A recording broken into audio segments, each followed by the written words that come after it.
اهلا بيكم في قناتي تجربه ايمي. هنعمل مع بعض النهارده ممبار في البيت بمنتهى السهوله وسريع كده، مش هياخد معانا وقت، وطبق يتحط على السفره شكله جميل، ولادنا كلهم بيحبوه. يلا بينا نشوف هنعمله ازاي. على النار هنحمر فيها بصله متوسطه، اول ما تصفر هننزل عليها بالطماطم، وننزل على الصلصه بملح وفلفل وحبهان وحبه بابريكا وواحده مرقه، ونقلبهم كويس، ومننساش نحط طبعا معلقه سكر صغيره.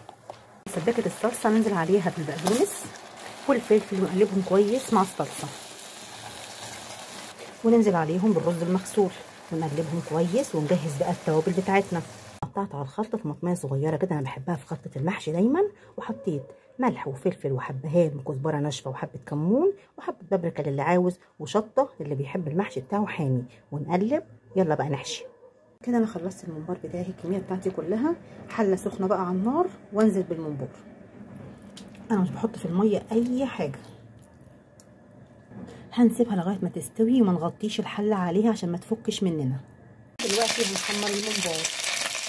نيجي الممبار بتاعنا بعد ما حمرناه هنحط معاه حبه شيبسي وطحينه وناكلهم مع بعض. طبعا طعمه روعه، ولادنا كلهم بيحبوه.